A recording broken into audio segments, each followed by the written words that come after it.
Assalamualaikum warahmatullahi wabarakatuh. Bismillah, alhamdulillah, Allahumma sholli wa sallim ala Muhammadin wa ala alihi wa ashabihi ajma'in, amma ba'd. Para pendengar yang berbahagia, khususnya teman-teman muda Gen Z, bagaimana kabarnya? Alhamdulillah, semoga selalu dirahmati Allah Subhanahu wa taala, diberikan kesehatan pada detik hari ini. Kali ini saya akan menjelaskan atau menyampaikan tentang bagaimana menjadi generasi tengah urgensi moderasi di era disrupsi. Teman-teman yang berbahagia, tentunya kita pernah melihat video atau berita yang mana ada terjadi pengeboman. Pengeboman tersebut ada di Bali tahun 2002. Setelah beberapa tahun terjadi pengeboman kembali yang dikenal dengan bom Bali 2 tahun 2005. Bom bunuh diri di daerah Sarinah tahun 2016. Di Jawa Timur tahun 2018 yang melibatkan satu keluarga sebagai tersangka yang menyerang agama lain saat beribadah. Tidak hanya dari segi agama, tentu dari segi sosial. Ada di medsos karena dia berpendapat berbeda dengan yang lain sehingga berbondong-bondong orang menjustis dirinya, mencemooh dirinya, sehingga orang tersebut akhirnya tidak kuat dan jadi bunuh diri karena hanya berbeda pendapat. Kenapa hal ini sering terjadi?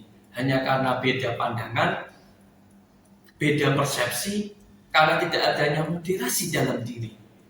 Nah, tentu kita harus membayangkan sebuah gitar jika terlalu kencang tentu ia akan putus. Tetapi jika dia terlalu kendur, maka ia tidak akan menghasilkan nada-nada yang indah. Maka keindahan hanya tercipta saat ia berada di tengah-tengah. Nah, itulah moderasi. Ketika di tengah-tengah, maka akan menjadi indah. Tapi apakah itu moderasi? Apa itu moderasi yang sering kita dengar tetapi belum tentu kita paham? Nah, moderasi adalah di mana kita berani untuk tetap adil, berani agar tidak ekstrim di tengah dunia yang makin terpolarisasi. Moderasi itu menyadari adanya banyak perspektif. Moderasi itu menghargai dan mencari titik temu karena kita diciptakan dengan berbeda-beda suku dan bangsa. Inna khalaqnakum min dzakari wa unsa wa ja'alnakum syu'uba wa qabaila lita'aruf. Kita diciptakan perempuan dan laki-laki dari suku yang satu dengan suku yang lain, bersuku-suku, berbeda suku dan juga berbangsa-bangsa. Untuk apa? Agar kita saling mengenal. Nah, tentu moderasi inilah mengutamakan dialog, saling bertabayun, mengklarifikasi. Demi apa? Mencari kemaslahatan bersama serta perdamaian. Nah, tentu dari pendapat para tokoh-tokoh moderasi, salah satunya adalah dari Quraish Shihab, yaitu tokoh moderasi Indonesia. Beliau dalam bukunya menuliskan dalam buku Wasatiyah menekankan bahwa moderasi atau wasatiyah yang berarti terbaik dan paling adil. Beliau sering berpesan, moderasi bukan berarti lemah, tetapi ia adalah keseimbangan antara akal dan dalil, serta antara tradisi dan modernitas. Jadi tidak hanya melakukan tradisi saja yang diutamakan, tetapi modernitas mengikuti zaman. Artinya semuanya seimbang, dua-duanya. Kita pakai, jangan hanya memakai akal ataupun hanya dalil saja, tetapi dua-duanya saling bersinergi. Kemudian Imam Asy-Syatibi, ulama klasik, juga berpendapat dalam teori maqasid syariah. Beliau menekankan pentingnya menjaga kemaslahatan. Moderasi adalah jalan untuk memastikan agama tidak menjadi beban yang menyulitkan, namun terjaga esensinya.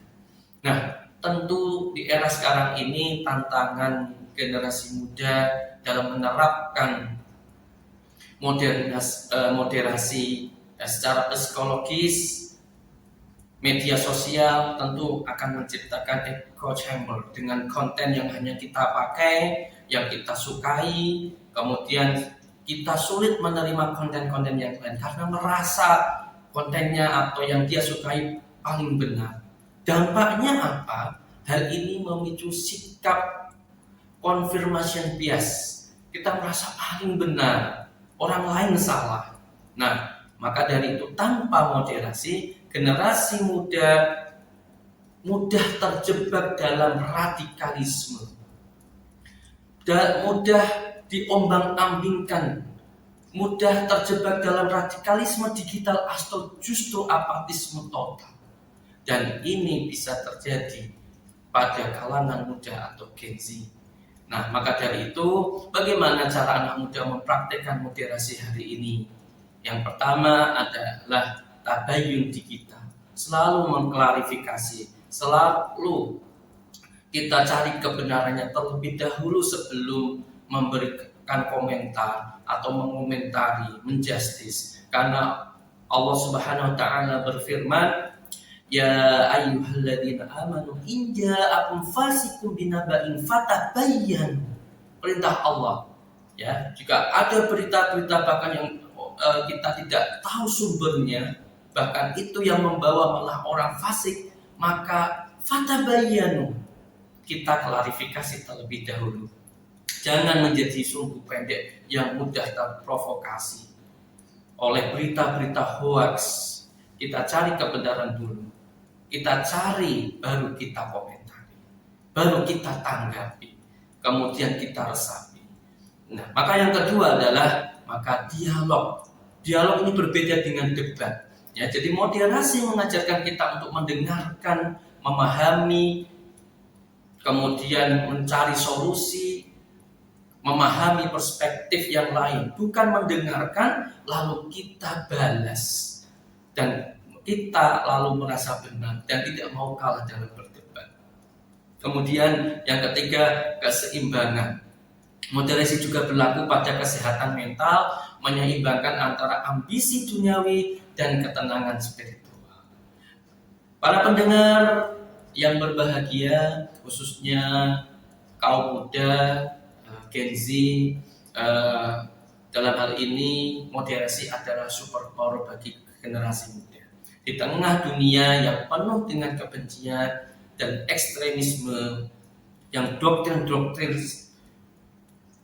sesat, menjadi orang yang moderat adalah sebuah bentuk perlawanan yang ilegal. Jadilah moderat bukan karena kita itu ragu, tapi karena kita itu cukup kuat untuk menghargai perbedaan. Jadilah moderat karena memang kita kuat. Jadilah moderat karena kebenaran, bukan karena kita ingin menjadi terkenal.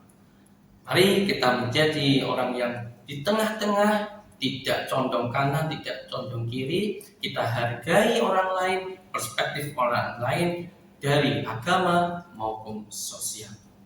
Terima kasih dari saya. Wabillahi taufiq wal hidayah. Wassalamualaikum warahmatullahi wabarakatuh.